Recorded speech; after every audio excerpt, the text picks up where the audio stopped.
7:30 a.m. Pacific, and you know what that means. That means it's time for your daily financial news. Yes, folks, this is something we do 7 days a week. Been doing it a couple of years, thanks to some inspiration from Gary Vee and a gentleman named Nipsey Hussle. It was a very interesting conversation that inspired me a couple of years ago.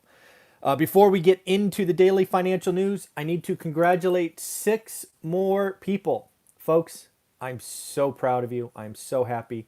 You guys have really adopted this 500 challenge. You are killing it. We're going to have another great number tomorrow.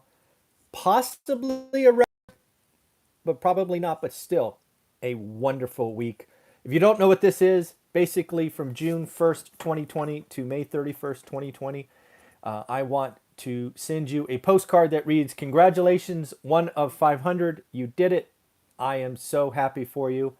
I want to send this to you if you close an investment house." Again, it'd be great if you're one of my students, part of the Facebook group, so you're posting details, but you don't have to be. Maybe you watch this channel, maybe you follow me on Instagram, maybe you read my book.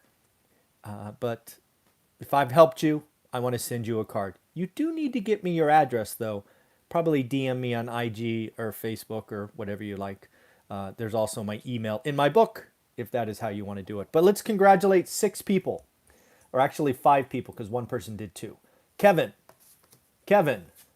Alex, Roldan, Joe, and Rodrigo. Congratulations. 6 postcards go in the mail later today. Where am I going to put these? I'll put these over there. All right. As for videos you can look forward to today, we will, of course, do our 8 a.m. Pacific live stream. I hope to do that from my computer, but for whatever reason, YouTube Live is not working on my computer, so I'm rebooting. We shall see. Worst case, I will do it from my phone, but that will happen at 8 a.m. And Matt, or the Lumberjack Landlord, and I recorded 3 videos yesterday that we'll post today. One about Section 8 housing. Do we do that? Why do we do it? What are the ins and outs of the program? 2, we're going to discuss a value add sixplex that Matt is looking at. And then 3rd, we are going to talk about jobs, wage inflation, and things of that nature. So those videos are already recorded and will be coming out today. Again, we will do our live stream at 8. And if you are one of my students, I will jump to the Facebook group at 9 so we can talk there. A couple of things as we head into the 4th of July celebration tomorrow. Again, I would love to hear what you are doing. I only heard a couple of things yesterday. I thought I'd get more interaction with that, but that's okay. If you don't want to tell me, I won't be offended. I'm just going to stay home. We're not doing anything. So a couple of things I noted as I was reviewing my notes for this morning. First and foremost, the S&P 500 has actually had a 7-day winning streak. That is actually the longest winning streak in over 10 months. It certainly seems like the market is almost melting up, if you know what I mean. It feels odd, but again, I'm not a stock guy. Don't listen to me about stocks. I'm not in them. I think it's a legalized casino. Not a fan. But again, if you're in the market, you have been doing quite well, so congratulations. A big thing happened on July 1st. Again, folks, we are looking for signs that we are getting back to normal. One of those signs will be travel. For the first time since 2019, TSA, right, the folks that screen passengers at the airport, cleared 2.15 million folks on July 1st. Why is that important? That is the first time since this crazy crisis we have all been through where TSA cleared more passengers in 2021 than 2019. That's a big deal. Now, if you want to peel apart the numbers and just be negative, yes, in 2019, July 1st was a Monday, which it was the lowest travel day. But come on, let's take some of the good news for what it is. We are getting back. People are enjoying themselves. So let's celebrate that. TSA is also suffering from staffing challenges, as are many airlines. Again, they are offering bonuses. I think I reported that on Wednesday or Thursday. I think they're offering $1,000 to get a job with TSA. Something else I found, just want to encourage you to do the work, get your money right, all those things that we talk about on this channel. Even in the midst of a pandemic, 2020, right? 2020 is going to be one of those years I think we all remember when we're, a decade from now. Even in the face of that challenge, historic as it was, 1.7 million Americans became millionaires. Folks, that's the K-shaped recovery on steroids. That is ownership, asset ownership on steroids. Again, just signs that getting on the property ladder any way you can is important. Conservative though, let's not make bad deals. But yeah, that is interesting. And roughly 8.8%. So what is that? Let's call it 1 in 11 people are millionaires. Thought that was pretty interesting. That's crazy. Oh, we got a follower that's actually watching from 30,000 feet. Good morning, Tamika. How are you? One of the questions I have, because I've been tracking the consumer my entire, for 30 years, I wonder if this summer we're going to see a kind of 180. Let me tell you what I'm talking about. I think the last year or so, we, the American consumer, really the worldwide consumer, have bought stuff, right? We bought stuff that could show up in a cardboard box. We bought stuff like homes and second homes. We bought stuff like cars, stuff. I'm wondering if the rest of 2021 is about experiences, about services, and not about stuff. And if that's true, what does that mean? In real estate, we've already seen some of that, right? Inventory is up. The housing slowdown, as I have called it, no crash, no crash. But the slowdown is in force. Car dealerships have underreported. They are blaming supply chain, but you know what? Maybe the damn cars are just too expensive. I'm wondering if we are going to see a transition to services from stuff. It won't last long. It might be a couple of quarters. But if that's true, and the American consumer, which is 68% of the economy, shifts, maybe folks like Airbnb or Expedia or all these other kind of service-based things win, and maybe the stuff providers, Amazon comes to mind, retailers, lose.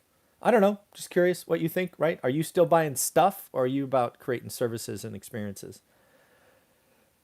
We are now in Q3, at least for lots of companies. We're in Q3, right? July is the first month of Q3. We do have earnings coming up, but really it will be the following week where the financials like kick in first. So next week's a light week for earnings and really economic data. But there's a big thing that happens Wednesday. Every week there's one thing that could be market moving. And next week it will be the release of what they call the Fed minutes. I suspect what's in those notes is we're going to start figuring out the whole dovish versus hawkish is a very common conversation or categorization of Fed presidents. I'm going to guess that more and more are leaning hawkish, which means tapering talk, which means moving interest rates up, things of that nature. So yes, it's going to be an important set of notes, and it will likely be market moving, both bond and stock market. Speaking of that, the bond market, folks, we got to pay attention to the bond market. It is, behaving differently than you might expect with, supposedly inflation and job picture growing and all of that, right? Being in the sun as consumers. But the bond market is, frankly, trending lower. It's 1.5 is kind of the ceiling now. It used to be 1.6, so that's lowered. And you've got to appreciate that the bond market might be screaming deflation. Now I'm specifically talking about assets. At least that's what it will be felt first, likely in stocks first, likely in crypto first, but it could roll over to other assets. Again, if you were buying real estate, do me a favor, get 30-year money. So, you're safe and protected, conservative financing. It won't last long. But yeah, definitely the bond market is something to watch. We're going to have to watch it for the next 45 or 60 days to see what is going on. But it could always have it could always change its mind in a minute. But that's something we have to watch. Looks like the Fed is buying still 120 billion in debt, I guess you would call it, a month. In case you didn't know, that's 80 billion in treasuries and 40 billion in mortgages. I suspect it's more than that, but that's what the breakdown is supposed to be. And many people, myself included, believe they're going to start talking about tapering that program in their August meeting. When they actually start doing it is up for debate, but I think they will at least talk about it. And that's why Wednesday's conversation or Wednesday's meeting is important, because it will signal.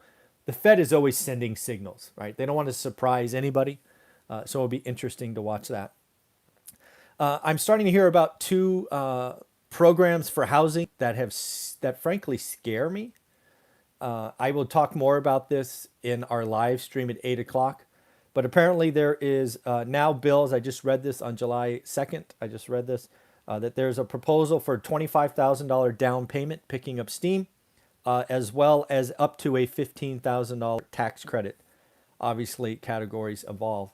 But they're basically saying, and this is the part that freaks me out, they want to move or potentially move 10% of renters to owners. Folks, that's what crushed us last time. It felt great for 2 or 3 years. But yeah, it's not that moving from renting to owning is bad. In fact, it is awesome. But when you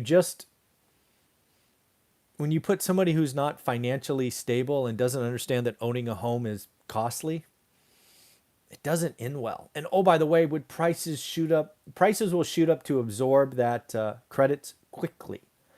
And again, we'll talk more about this in our 8 a.m. live stream, because I think it warrants that discussion. And hopefully we will interact with this, because that's what the 8 a.m. live stream is, interaction.